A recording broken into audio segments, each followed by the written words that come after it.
Le pouvoir le plus redoutable n'a rien à voir avec les muscles ou l'argent. Ce n'est pas non plus l'intelligence pure ou le talent brut. Le vrai pouvoir, c'est de rester maître de soi quand tout explose autour. C'est la capacité à avancer sans fléchir, même quand la peur, la douleur ou l'échec frappent à la porte.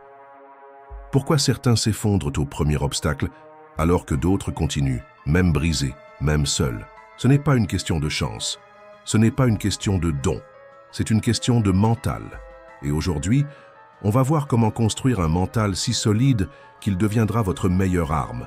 Pas une motivation passagère, mais une force intérieure permanente que rien ne peut ébranler. Comprendre la vérité, la vie n'est pas censée être facile. Ce n'est pas un bug, c'est une caractéristique du jeu. Les épreuves ne signifient pas que vous vous y prenez mal, elles signifient que vous êtes vivant. Tout le monde tombe. Ceux qui avancent sont ceux qui se relèvent. Votre esprit est comme un muscle, il se développe par la résistance. Éviter les difficultés, c'est refuser l'entraînement. Et quand la vraie tempête arrive, vous n'avez plus de défense, mais chaque défi est une opportunité de vous renforcer, pas une punition. Chaque moment inconfortable est un terrain d'entraînement pour votre esprit. Bâtir un esprit fort avec des habitudes simples.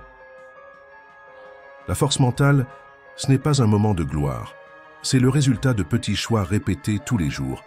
Voici 4 outils concrets. Commencez par l'inconfort volontaire, une douche froide par exemple. Ce n'est pas l'eau qui compte, c'est la décision de ne pas fuir la difficulté. Bougez votre corps. Un esprit fort vit dans un corps actif. L'exercice forge la discipline et la confiance. Créez du silence. Quelques minutes de calme par jour entraînent votre focus, votre patience, votre self-control. Faites une chose difficile par choix, se lever tôt, dire ce qu'on pense, pousser une répétition de plus. Ce sont ces actes minuscules qui bâtissent un mental colossal.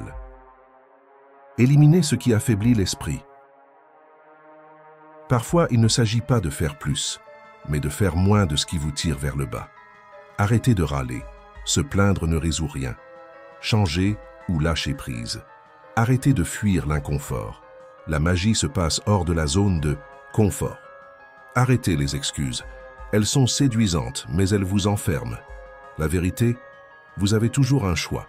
Vous ne pouvez pas renforcer votre esprit si vous alimentez sans cesse vos fragilités. Chaque plainte renforce la croyance que vous êtes impuissant. Chaque excuse confirme que vous êtes coincé. Et plus vous validez ces réflexes, plus ils deviennent automatiques. À l'inverse, chaque fois que vous refusez de jouer la victime, vous regagnez du pouvoir. La force mentale commence souvent par un non silencieux à vos vieux schémas. L'exemple d'un mental d'acier, Arnold Schwarzenegger. Avant les films, les trophées, les discours, c'était un adolescent d'un petit village en Autriche. Pas d'argent, pas de réseau, à peine un mot d'anglais, juste une vision et une discipline inébranlable. Il s'est entraîné comme un fou, même les jours sans envie, même quand personne ne regardait. Il n'était pas le plus doué, mais il ne s'est jamais arrêté. Résultat, champion du monde, star mondial, gouverneur. Ce n'est pas une histoire de miracle, c'est une leçon de discipline. Ce qu'il avait, c'était un pourquoi plus fort que n'importe quel obstacle. Il ne cherchait pas la perfection, il cherchait le progrès. Il ne comptait pas sur l'inspiration, mais sur la répétition. Ce n'est pas la grandeur qui fait l'homme, c'est l'engagement quotidien à ne pas se trahir, même dans l'ombre. Maîtriser ses émotions dans la tempête. Être fort mentalement, ce n'est pas être insensible. C'est savoir gérer ses réactions, même quand le feu monte. Quand vous sentez l'émotion vous submerger, arrêtez-vous. Respirez. Comptez jusqu'à 3. Ce petit espace, c'est là que vous récupérez le pouvoir. Les émotions ne sont pas vos ennemis, mais elles peuvent vous détruire si vous les laissez vous contrôler. La colère, la peur, la tristesse, elles sont légitimes, mais elles ne doivent pas dicter vos choix. Un esprit fort observe avant de répondre. Il ne se précipite pas dans le chaos des impulsions. Ce calme intérieur s'entraîne comme un réflexe musculaire, et plus vous le cultivez, plus vous devenez dangereux, dans le bon sens du terme. Changez votre rapport à l'échec. L'échec, ce n'est pas une fin. C'est une étape d'apprentissage. Tous ceux qui réussissent ont échoué des dizaines de fois plus que la moyenne. Ceux qui avancent ne sont pas ceux qui ne tombent jamais. Ce sont ceux qui tombent, analysent et se relèvent plus solides. Ce n'est pas un verdict, c'est un feedback. L'échec vous révèle là où vous avez encore à grandir. Il vous force à affûter votre stratégie, à repenser vos méthodes, à affirmer votre détermination. Plus vous échouez, plus vous devenez précis, résilient et dangereux pour vos limites. Le seul vrai échec, c'est d'arrêter d'essayer. Si vous continuez à bouger, vous continuez à gagner même sans le voir. La discipline est supérieure à la motivation. La motivation vous donne envie, mais la discipline vous fait agir même sans envie. Et c'est là que la transformation se produit. Se lever tôt, dire non aux distractions, tenir ses engagements même quand personne ne regarde. Ce n'est pas glamour, mais c'est ce qui construit du vrai. La motivation est comme le vent, instable, changeante, capricieuse. La discipline, elle, est comme une boussole, fiable, constante, ancrée. Vous n'avez pas besoin de vouloir, vous avez juste besoin de faire. Chaque action tenue devient une preuve. Et plus vous accumulez ces preuves, plus vous croyez en vous. C'est là que naît la confiance, non pas d'un discours, mais d'un passé de discipline. La force mentale, ce n'est pas une destination, c'est un mode de vie.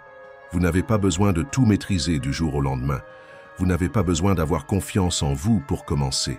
Vous avez juste besoin de poser une première pierre, ensuite une autre, et encore une autre.